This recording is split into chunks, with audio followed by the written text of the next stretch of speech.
তাণ্ডব শুরু হতে এখন শুধু সময়ের অপেক্ষা। শাকিব খানের নতুন সিনেমা নিয়ে ফাঁস হলো একের পর এক চমক। নায়িকাকে, কার সঙ্গে শুটিং, কার সঙ্গে মনোমালিন্য, সবকিছু জানুন এক্সক্লুসিভ এই আপডেটে। তো চলুন ঢুকে পড়ি তাণ্ডবের ভেতরের দুনিয়ায়। বিশ্বজুড়ে বরবাদ সিনেমার সাফল্যের পর সুপারস্টার শাকিব খান এখন ব্যস্ত তার আসন্ন ব্লকবাস্টার তাণ্ডব নিয়ে। কোরবানির ঈদ টার্গেট করে চলেছে শুটিং, আর শুটিংয়ের 70% এরই মধ্যে শেষ। কিন্তু কে হচ্ছেন শাকিবের নায়িকা, এই প্রশ্নে গোটা সোশ্যাল মিডিয়ায় যেন তাণ্ডব বইছিল। কখনো শোনা যাচ্ছিল জয়া আহসান, কখনো সাবিলা নূর, কখনো আবার ওপারের কোয়েল মল্লিকের নাম।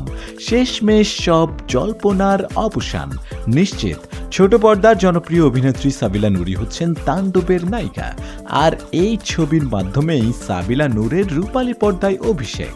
শুধু ঘোষণাই নয়, শাকিব সাবিলার শুটিংয়ের লিক হওয়া একটি গোপন ভিডিও ফুটেজে দেখা গেছে উত্তপ্ত উত্তরে চলছে শুটিং, আর শাকিবকে এক ঝলক দেখতে হাজার হাজার ভক্তের ভিড়। শুধু সাবিলা নয়, গুঞ্জন আছে আরও এক নায়িকা থাকবেন শাকিবের বিপরীতে, আর বিশেষ চরিত্রে থাকছেন জনপ্রিয় অভিনেতা আফরান নিশো, ইভান এফ.এস. নাইম সহ অনেকে। তবে নিশোকে নিয়ে চলছে ভেতরের নাটক।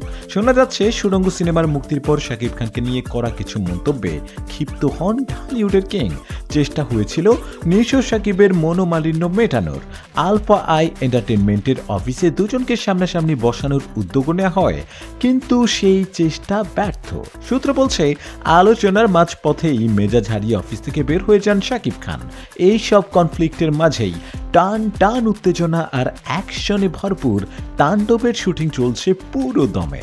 পরিচালনায় তুফান খ্যাত রায়হান রাফি, যিনি এখনও নায়িকাদের অফিসিয়াল ঘোষণা নিয়ে মুখে কুলুপ এঁটে রেখেছেন, বলেছেন কিছুদিন অপেক্ষা করুন, টিজারেই পাবেন সব চমক। আসন্ন কোরবানির ঈদে এসভিএফ আলফা আই এন্টারটেনমেন্টের ব্যানারে তাণ্ডব মুক্তি পাচ্ছে সিনেমা হলে। শাকিবের প্রিয়তমা তুফান, বরবাদ, এরপর এবার তাণ্ডব দিয়েই আবার বাজিমাত করতে আসছেন ঢাকায় সুপারস্টার। তাণ্ডব হবে প্রেমে, অ্যাকশনে আর ঢালিউডের রাজত্বে। তাণ্ডবের আসল বিস্ফোরণ দেখতে আর একটু অপেক্ষা। টিজার আসছে, ঈদে আসছে ফুল ফায়ার। আপডেট পেতে চোখ রাখুন রিল টক বিডিতে। সবচেয়ে আগে সবচেয়ে গরম খবর এইখানেই।